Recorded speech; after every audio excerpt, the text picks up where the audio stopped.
Yeah, the next big thing, baby. The next big thing show is going down. BET, we live here at Viacom right now. It's the one and only HipHopGamer, Hot 97, Logitech G. You already know what it is, man. Yeah, let's go talk to Tina Davis right now. About to talk to Zaytoven and shout out to Dame Dash, man. Know you couldn't be here, but I'm gonna catch up with you soon. Let's get it. The next big thing is here, baby. You already know what it is, son. BET, we live here. It's the one and only HipHopGamer, Hot 97, Logitech G. Look, son, I got Zaytoven, kid. This is crazy, son. You already know what it is. And I have, like, you can't just come out and say her name. You know what I'm saying? You gotta take your time. You gotta breathe. You gotta look at her and say one love and God bless. It's an honor. The one and only Tina Davis is in the building, son. How you feel? I feel good, man. I feel good, especially with all your great energy. Oh, thank you so much. I love y'all. This is amazing. So, all right, so first question is why? Like, why is this even happening in terms of the next big thing? And the reason I'm asking why is because we've seen everything from America's Got Talent, you know what I'm saying? We've seen American Idol, all this other stuff. So what's the biggest difference you could say that fans will be able to experience when they watch the next big thing?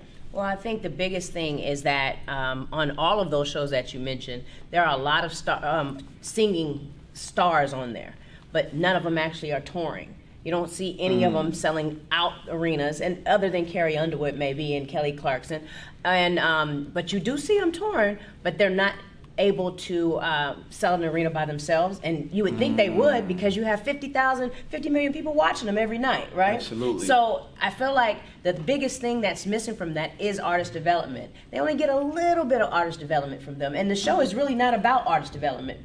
The Voice and American Idol. It's really about them just showcasing their talent, right? So this show is to give you the tools to go even further than just being able to be a singer or a rapper. So to me, what I love about what you said is that you guys discovered the missing link from all of this. Yes. And now that you got now that you figured it out, now we get a chance to experience the way it should be done. So to me, I feel like when you see certain shows or whatever it is, you see the vision, but it's not fully clear. Right. I think this show provides the clarity on what we've been looking for the longest time.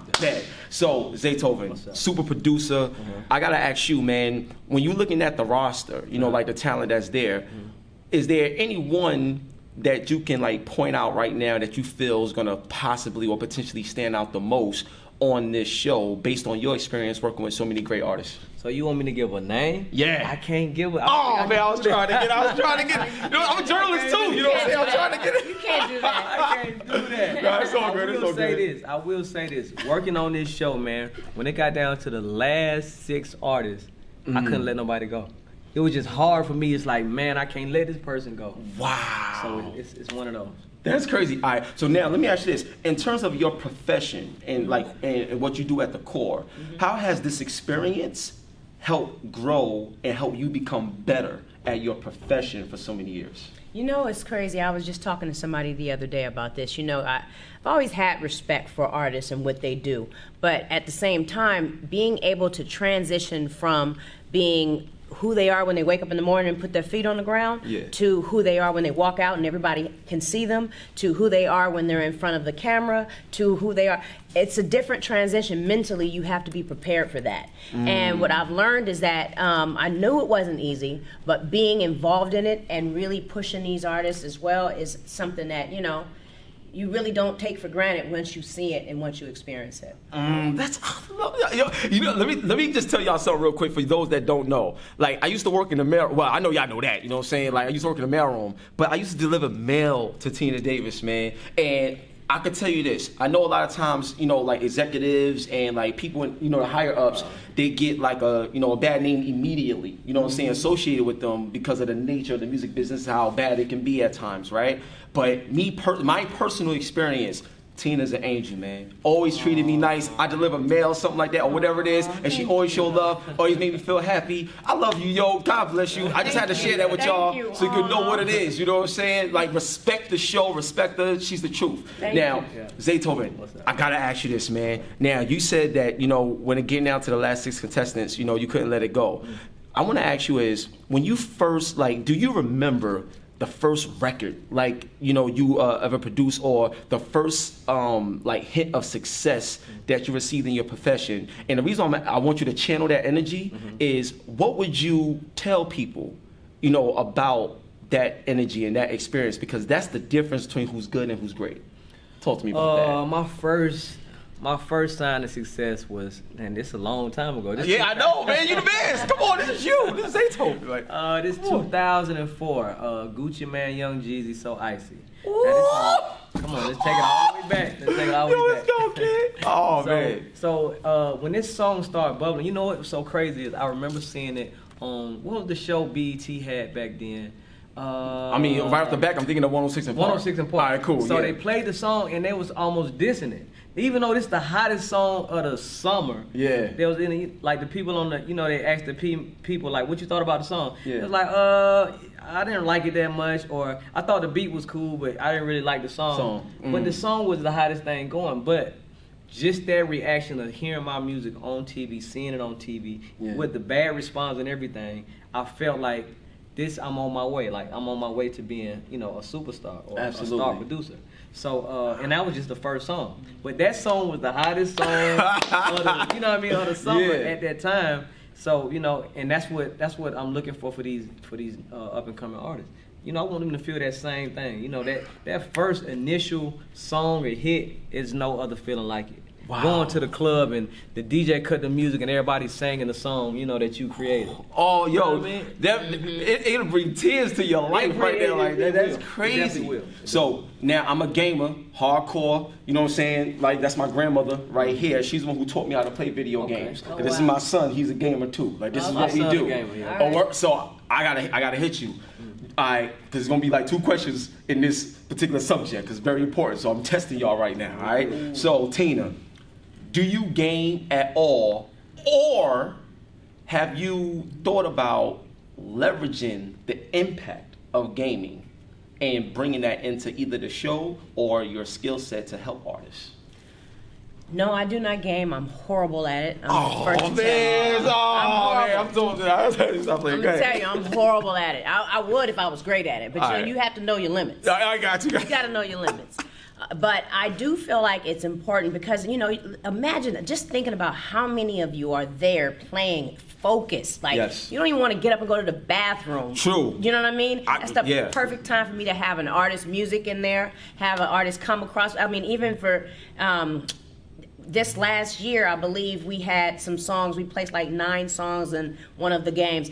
And the impact of it, that sync alone will impact you. Subconsciously, you're hearing that song. Yep. So whenever you think about something or that experience, or you could be riding down the street and you happen to hear it, it automatically takes you back to where you were, and it's a familiar record. Yep. So I feel like it's important for music and for people to engage and consume music. Amazing. So Zaytoven, like, I gotta bring it to you too, especially, you know, with producing all these records and stuff like that. When you look at the game industry, and just to let y'all know, like, the game industry is the #1 industry, like, in entertainment. It has the highest level of engagement. This is what I do every day. This is my life. So what I want to ask you is, when you see that and know that that's there, that's another pillar, you know, for y'all to utilize. You as a record producer, like, what would you do, or what would you like tell others that you work with? Like, how would they utilize, you know, the gaming world to impact their career? If, you know, if you're a gamer or not. I'm not really a gamer. My son is a gamer. My son is 13, and I can't get him off the game. All right, so now you understand. You understand. All right, cool. Now, I was a gamer back when Super Nintendo was around. Right. Oh, I am no Super Nintendo. That's what I'm talking about, kid. I will smoke you, by the way. I just let you know. No, not Street Fighter. I will smoke you. No. You don't. Hold up. All right, Tina, hold the belt, please. Tina, hold the belt. Hold up. Wait, get a shot. Get a shot of Tina holding the belt. This is heavy. Joe, do you really believe? Let me explain something to you right now. Because I don't care how many records you produce right now. You know what I'm saying? When it comes to these games, I would. Matter of fact, we could do. Street Fighter. We could Street Fighter 5, Ultra Street Fighter 4, Street Fighter the World Warrior Classic on Super Nintendo, whatever you want to do. Super Nintendo, Come on. Super Nintendo, Street Fighter World Warrior. I have it all. Challenge you. So you challenge me. Okay, so you know what? This is what I think we should do, right? Because this is the next big thing. Yes, I think. And this is good marketing too, you know what I'm saying? So I think this would be wise if we did something where we had a next big thing, gaming edition. You know what I'm saying? And utilize gaming as a platform to showcase the artists that's on the show. Play their music while we play the game. Like, put all of that together. And I will destroy you. Let's do that. And listen, and not only will I destroy you, I'm gonna tell y'all something that you may not know either. I'm an artist too, and I have my own songs in video games as well. Okay. I'm a character in Watch Dogs 2, and I'm a character in NBA 2K Playgrounds 1 and 2. I did the theme song for Watch Dogs 2 with my man DNA, the battle rapper, and all of that. So I get it. They call me HipHopGamer for a reason. Okay, so I'm telling you right now, we're gonna do this. We're gonna do it live on BET, next big thing, and we're gonna make sure the next big thing is truly the big thing to pay attention to. TV just got exciting all over again. That's what I'm talking about. Last question for y'all. Last question. All right, I'm gonna let Zaytoven hold the belt because I appreciate. Oh yeah, you get that joint to spin too. Yeah, my chain spin too. You already know what it is, baby. Let's get it, baby. All day. So here's the final question. Okay. What's the goal for the next big thing, at least in your opinion? Because to me, just having a conversation with y'all, this is something that I don't want this to be a one-off. I want this to be something that like can actually last. And what I mean by that is y'all working with artists. I'm pretty sure that y'all want the artists to last. Like right now, we still talk about Jay-Z. We still talk about Biggie and Pac, and they're not even alive. Yeah. So when you talk about impact, in this day and age, I see so many people do trendy things that work for the moment, but it means nothing if 20, 30 years from now, I don't care about it. Yeah. So considering who you are, Tina, this is you, Tina, like considering who you are, and I know how you go hard for what you love, like what can we expect from the next big thing in terms of the overall goal, at least in your opinion? I think the overall goal for the next big thing is to elevate music overall, elevate talent. I think because of the fact that you could just stream and have likes and followers on social media, you don't have to go through the artist development to get that. You know what I mean? So I think if we just give the tools on TV and remove the smoke and mirrors, I think that people will then be able to take those tools in their house, in their home, and use them every day. And every time you go on YouTube, somebody's a little bit better. Somebody sings a little bit better. Somebody performs a little bit better. Even artists that are out there now that looks at the show and say, oh, okay, I don't really run and sing. Maybe I should do that so that when I'm on my show and I'm doing 10 songs in a row and I got to do a ballad and the rest of them are up-tempos, I won't be breathing heavy trying to explain to you that my name is... Oh, yo, listen, y'all don't understand. I feel like I'm in like a boardroom meeting and getting schooled right now. Like that's what it really feels like. I hope that's the type of energy we gonna see when we see the show. Because I feel like some of the most important parts be cut out, like on TV. I'm like, no, I know there's more to this. Yeah. You know what I'm saying? They have it. They have it.